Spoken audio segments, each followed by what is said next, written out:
Please sit down for a few minutes.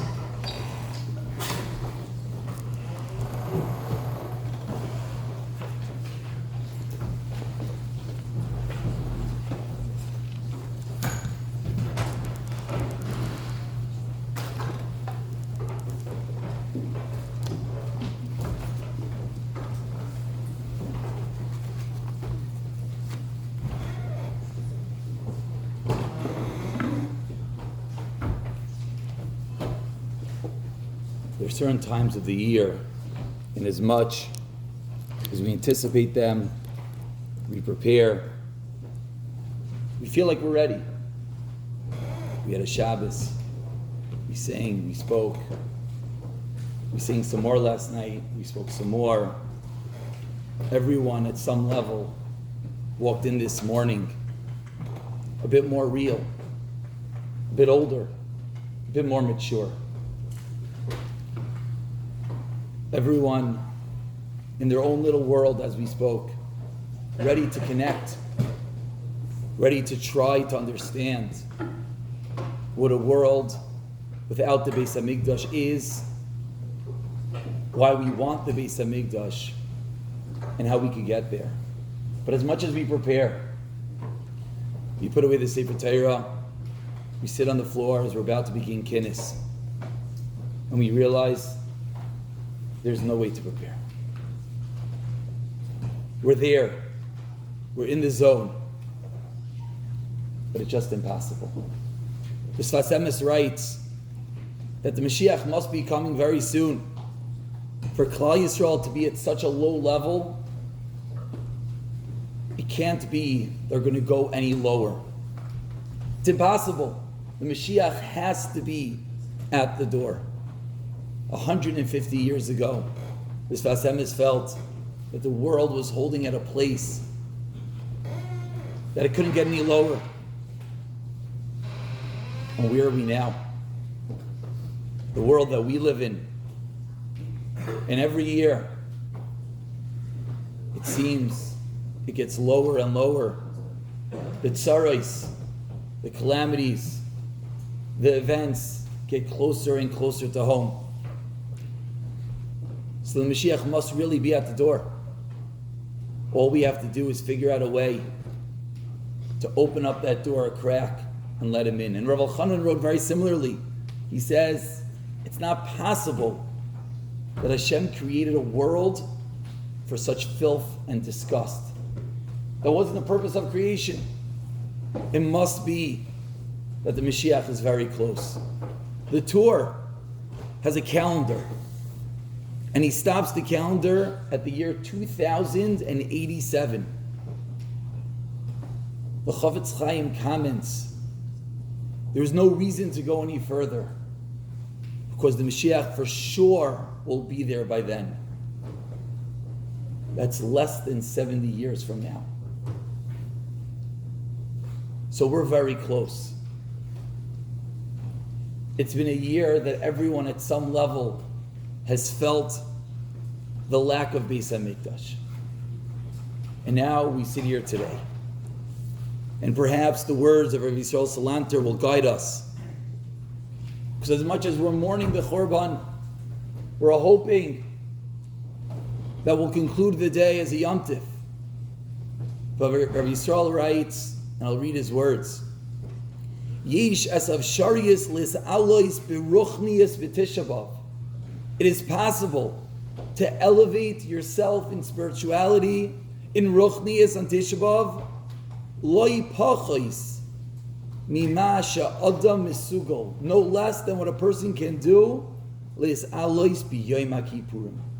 Just like we enter into Yom Kippur white, and we leave Yom Kippur at some level feeling more pure, more clean. That's what we're doing here today. We're entering into Tisha B'Av and already began.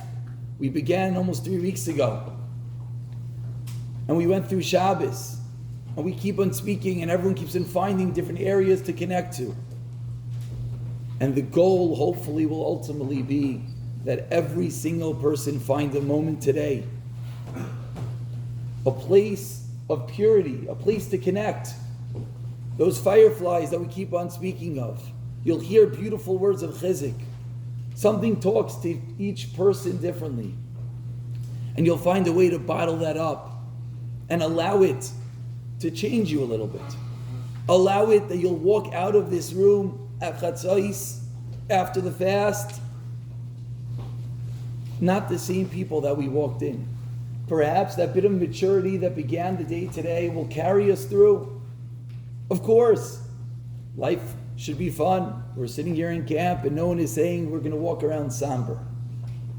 But as we'll speak and as we'll all hear, there are areas in every person's life that there could be a bit more maturity, a bit more real, a bit more purity. So standing in davening Ma'ariv in a Shachris in a shul in Flatbush about a year ago, in the middle of Shemona Esrei, a person in the opposite corner collapsed. And the people around him called Hatzalah, another one was a Hatzalah member, and everyone was tending. And I'm standing there in the opposite corner, just staring. And after about 2 minutes of staring, Hatzalah is there and they're taking care of him, I realized there's absolutely nothing for me to do. Maybe I should go back and daven. Maybe what I could do is say Shemona Esrei. So when we look in the world and we see events and we see issues, we see calamities, all too often we find ourselves that spectator, just gazing and watching and waiting. But then there comes that point, and that point on Tisha B'Av that we stop and we look inward and we say, let me worry about myself. Let me daven. Let me see what I could do about me. The world, the issues, that's not in my control. What's in my control is myself. So throughout this morning, we're going to find different ways of connecting to ourselves. Different ways of trying to change ourselves, so that we connect a little bit with the Beis HaMikdash. So what is the Churban Beis HaMikdash? What is it? There's no Beis HaMikdash. Hashem is no home. What exactly does that mean? So there's many ways of explaining it. But I like to use the words of the Arizal. Words that we don't really understand, as you'll see. Very lofty concepts that none of us really could understand. But yet, there is something that we really could connect to. And the Arizal writes that in the time of the Beis HaMikdash, Hashem's Shechina manifested itself with Eser Sfiros. The Sitra Achra, the Ruach HaTumah, was Nekuda Achas. And I'll explain in a moment.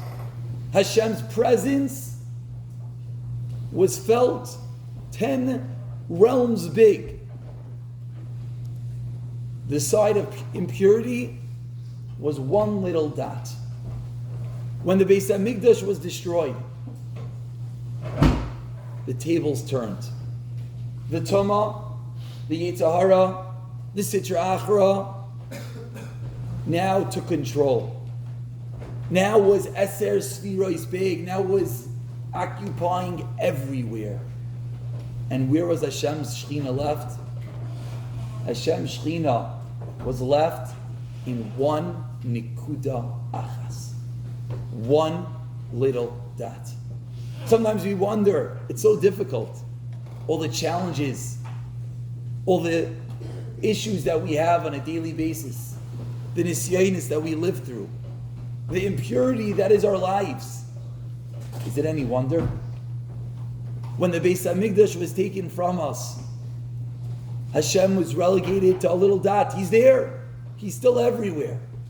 But we can't feel him. He's not palpable. The Shechina is not felt. It's just one little dot. Whereas when there was, and Emir Hashem will be, a Beis HaMikdash, the Shechina was everywhere. When you walked into the Beis HaMikdash, it's no wonder that Nevuah was everywhere. There's no wonder that you brought a karba and you saw the animal go up in smoke and you walked out pure. Because Hashem's presence was palpable, was real, was able to be felt by everyone. So why do we want the Beis HaMikdash? What's lacking in our lives without the Beis HaMikdash? Everything will go back. Yes, we want all those who are sick to be healed. And yes, we want all issues to be resolved with the coming of the Beis HaMikdash. But perhaps a bit of a loftier reason, but at the same time something that we can connect to very real, is that we want Hashem to be really with us again. We want to be able to feel Him. We spend our whole day davening and learning and trying to do good things. We just don't feel it. It's so difficult. We're trudging through quicksand. And we're trying to keep on pulling ourselves up. After nisayon, after difficulty. Getting up in the morning, all the technology, the difficulties in learning. In the world of Beis HaMikdash, there's no such thing. In the world of Beis HaMikdash, the Arizal is teaching us, the Shekhinah will be right there with us. There still will be some Tumah. The Sitra Achra will still be that Nikuda Achas, flying, floating somewhere.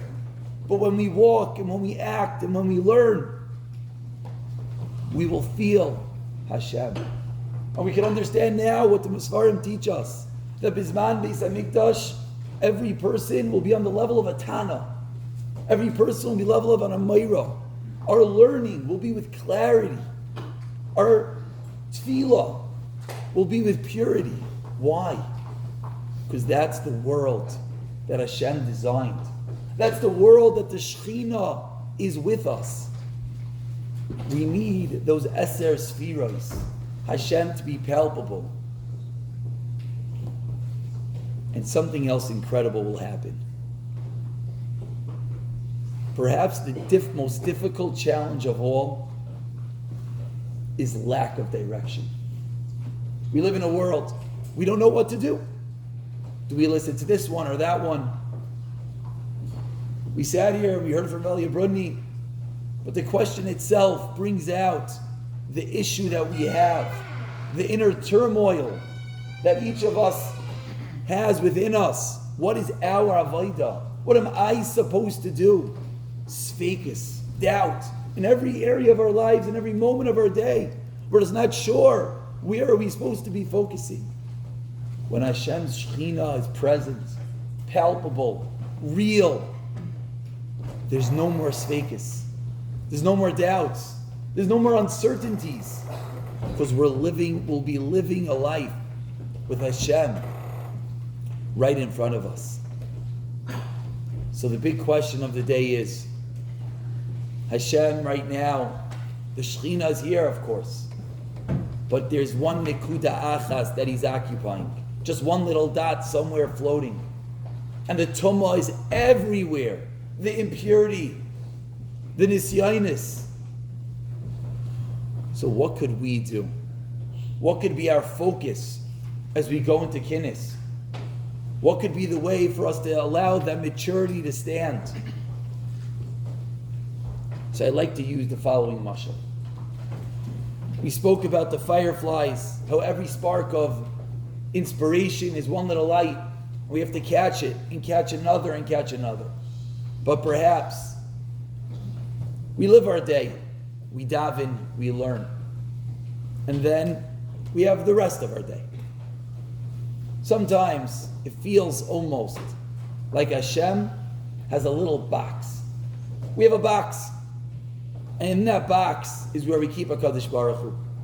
And we come to daven, we open the box a little bit, we say our Shemoneh Esrei, we close it tight, and we go on with our day. Maybe when we learn a little bit, again, we'll open a little bit more, and then we close it. If we want Hashem's Shekhinah to be present with us, if we want to live a life that we could feel Hashem, we want the Beis HaMikdash back, we want back to that perfect world, we have to begin by bringing Hashem more into our daily lives. Not only the few moments of tefillah, the few moments of learning, but every single aspect of our life. We could bring and find an element to allow Hashem to enter. On the fields, in the bunks, in school, in yeshiva, at home, there are always moments that we could find Hashem talking to us. We could realize Hashem is actually there with us. We could find that little dot. Even amidst all the impurity, all the nisyanis, all the challenges, all the difficulties, all the lack of clarity, all the depression and sadness and anguish and sorrows and calamities and death and buildings collapsing and Meron and all the issues that is our lives, we could find moments where we could see Hashem. We could find an area that we could realize, hey, Hashem is there with me. That wasn't as bad as I anticipated. I actually was able to do what I wanted to do. It worked out better than anticipated. Find different areas where we could look down and realize that Hashem is holding our hands. And at those moments, what we'll be doing is we'll be widening that box. And instead of only Hashem coming out at a tefillah, coming out at a davening, at a learning, coming out at a shmooze, coming out at inspiration, we'll find ourselves on a field when you have a good hit and you'll say thank you Hashem, maybe you'll actually mean it for a moment and you realize Hashem is there with you at that moment. When you wanted to yell at someone or you wanted to use foul language and you held your tongue, maybe you'll walk away realizing Hashem gave me the power to overcome. When you wanted to click and you didn't. When you wanted to go somewhere and you didn't. When you thought it would be terrible and somehow it turned out okay. We'll find different small areas, realizing that Hashem is there with us. And we'll widen that box. And we'll slowly allow that nekuda achas, that one dot which is Hashem, to penetrate and push away all that impurity. And I want to close with one beautiful story. It was a Shana Rabbah in Eretz Yisrael, and it was an apartment building, and the way where they make the sukkahs are downstairs in the parking lots. So in order to carry everything down, you have to go up and down, and up and down. And anyone who's ever experienced it, it makes it a different sukkahs. And there was a little girl that she went to help her mother.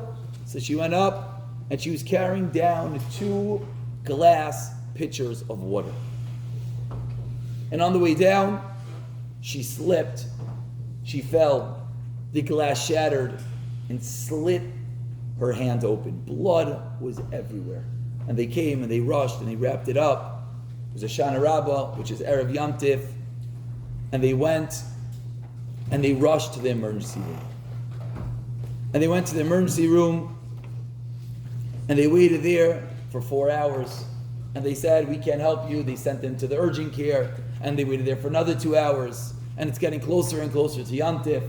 Finally, someone sees them, says, all we could do right now is wrap it up. It looks like she's going to need surgery. Come back after Yom Tif. So they wrap up the hand and they go home.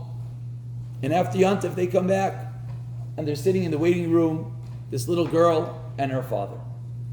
And they're sitting there, and next to them in the waiting room is a man, long ponytail, leather jacket, doesn't look like such a religious fellow. And they're waiting, and this girl's father turns to the man and says, how are you? Trying to make some small talk. And the man is sitting there looking down on his phone, no response. Waits another minute, and he turns back to the man, and he says, what brings you here today? Nothing. Looking at his phone. No response. Tries a third time, says, oh, my daughter, she dropped glass pitchers, she slit her wrist, thinks she's going to need surgery. No response. Finally, he turns to the man and he figures maybe he'll make a joke. And he says, after that story, I'm going to break all the glass pitchers in my house. Finally, the man looks up. The man says, you should be ashamed of the hat on your head. Whoa. And he looks back at the man and he says, the man says, you think the glass pitchers are the issue? That's really what you think? Of course, Hashem is the one that slit her wrist. The man's looking at this ponytailed fellow and wondering what's about to happen. But in reality, we could really stop here. We'll tell the end of the story, don't worry. But we really could stop here, because that's the truth. It's true, he was joking about breaking the glass pitchers. But the truth is, for whatever which reason, Hashem decided that this girl needed to have her hand slit. That this father needed to spend Erev Yantiv in the emergency room. That they had to go for a surgery. That they're going to have to sit there and she won't be able to use her hand for 2 months. Why? We don't necessarily know. But once we trace it back and realize that everything is Hashem. Everything. Good, bad, mediocre. But let's continue the story. So the man turns back to the man with the ponytail and he says, yeah, from Hashem. And the man says, listen, I saw God's hand. I know. So, obviously the man has a story to tell. So he says, would you like to share? And this ponytailed fellow says, let me tell you a story that started about 6 weeks ago at the beginning of Elul. I live in a place called Hod HaSharon. And there are Sfardim that do slichos every single day. Slichot. Early in the morning, something like 4 o'clock in the morning. And this ponytailed man says, listen, I'm not religious. And there's no reason that these religious fanatics wake me up every morning at 4 a.m. because they have to go do their prayers. I'm a working man. I want to sleep till 8, and I finally had enough of it. So one morning, 2 a.m. before they showed up, I went to the electric box, snipped the wires, no power in the shul. 4 a.m., I hear them pulling up, I hear the commotion, they realize there's no power, and they all go home. And I roll over, so excited, I'm going to be able to sleep. The next day, it happens again. Obviously, they got it fixed. So the third day, I went and I cut the wires again. Fourth morning, once again, they show up. They try to go daven. There's no electricity. I roll over. I get me another 4 hours of sleep. Everything's great. And that day in the office, I went to take a file out. And as I was pulling down the file, the whole filing cabinet fell on my thumb. And he picks up that his thumb is sitting there wrapped. And the filing cabinet fell on my finger. I went to an orthopedist, and he said, oh, no big deal. We'll set it. Orthopedist tells me, this is going to hurt a lot. Takes my finger, pulls, twists, pop, falls right back to where it was. Orthopedist looks at me and says, this always works. Let me try again. Once again, pull, twist, pop, screaming in pain, stands up, falls back over. Peter says, this is so odd. Let me try again. 3, 4, 5 times he sits there and puts me through the most agonizing pain trying to set my thumb. After 5 times, he looks at me and he says, I don't know what's going on over here, but there's nothing I could do. Wrapped it up, and he says, in 2 weeks' time, I'll see you, and we'll schedule a surgery date. And I went home, and I'm thinking to myself, this whole story is bizarre. And I started remembering. A few days before, I snipped the wires. I snipped them again. I tried to ruin the shul. And as I was pulling home from the doctor appointment, I saw outside my house a commotion. The members of the shul were coming to, again, fix the electricity. So I stopped and I said, what's going on? I said, oh, I don't know. It seems like someone's been playing with our electrical box. So we're fixing it. And we're also going to have to collect money. We're putting in surveillance cameras because we can't have this happen again. And this ponytailed man says at that moment he realized. And he turned to them and he said, I'll cover the cost of the surveillance cameras. I'll cover everything. They looked at him like, you never stepped foot in the shul? He says, yeah, tell me what it costs. He writes away all the money and he goes home. He says, now I'm waiting to see the doctor for the surgery. He says, I saw God's hand. There's no question. I'm going to walk through that door and there's going to be no surgery. I tampered with God. He got me back. I made good. Everything's going to be fine. This man is sitting there with his daughter. Quite a crazy story. And finally, it's his turn. So he goes in with his daughter. He gets his surgery date and he comes out. And he figures he has to wait to see what happens. And the ponytailed man also goes in, comes out, and he says, so?